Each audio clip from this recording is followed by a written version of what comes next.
South Africa's U.S. envoy, Ambassador Ebrahim Rasool, will depart the United States later today, meeting a deadline set by the Secretary of State for his exit from the country after being declared persona non grata.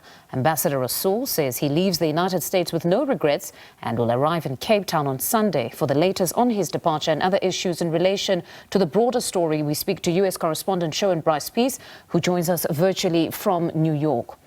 Sherwin, great to have you with us. So Rasool and his wife make an unceremonious departure from the United States today. Fill us in on the latest.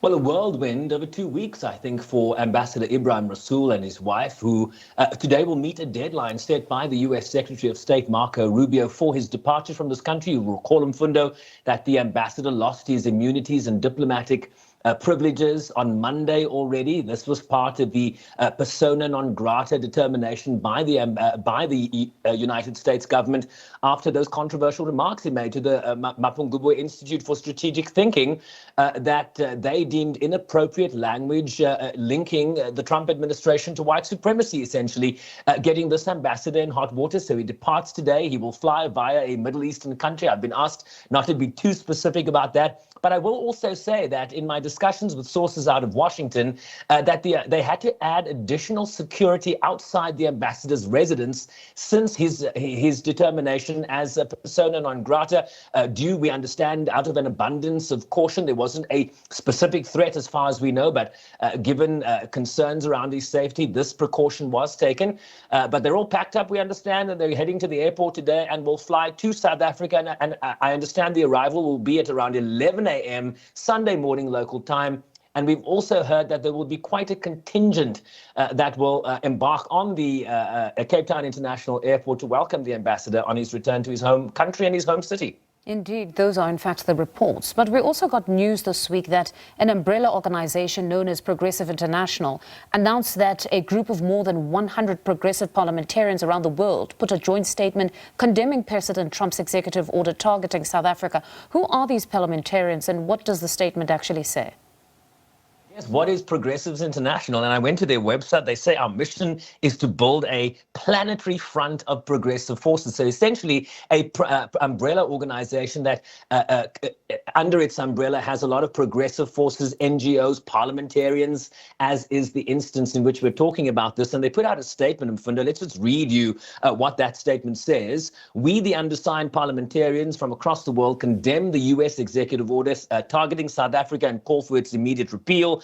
President Trump's 7th of February order halts critical financial aid under the false pretense of protecting Afrikaners from, quote, a government-sponsored race-based discrimination. In reality, the Trump order marks a retaliation against South Africa for daring to pursue its self-determination at home and expresses its solidarities abroad. South Africa's proposed land reform is a necessary response to historic inequality. White South Africans, 8% of the population, control 72% of freehold farmland.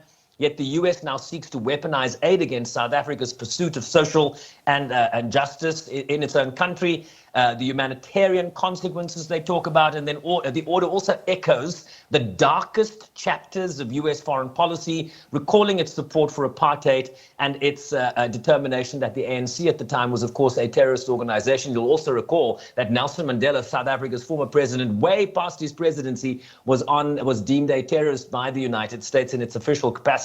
Where do these parliamentarians come from? I'll tell you, they're not from the United States. They come from largely European countries, France, Germany, Turkey, Belgium, Scotland, New Zealand, and the list goes on. Very few from Africa and very few, in fact, none from the United States.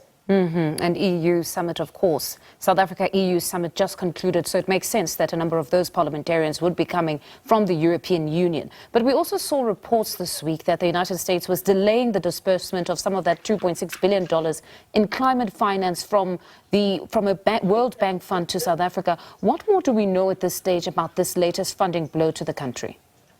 I think it's important to immediately make the distinction, right? This is not the same funding that DERCO announced earlier this month would not be forthcoming from the United States in terms of the Just Energy Transition Partnership. the United States' responsibility in terms of that agreement was to the tune of $1 billion. But because of their broader withdrawal from the Paris Climate Change Agreement, it then undermines and curtails the expectations, certainly, of the U.S. Moving forward in terms of its climate financing pledges and commitments. So there was that $1 billion that South Africa will no longer get, in addition to a number of countries. But we are also now seeing a Bloomberg report. They had the exclusive initially, saying that this week the United States, using its voting power on a 15-member panel at the World Bank, delaying the disbursement of some $2.6 billion in additional climate finance, raising concerns that the entire amount to South Africa could be withheld. The finance, Mfundo, is linked to what is called the World Bank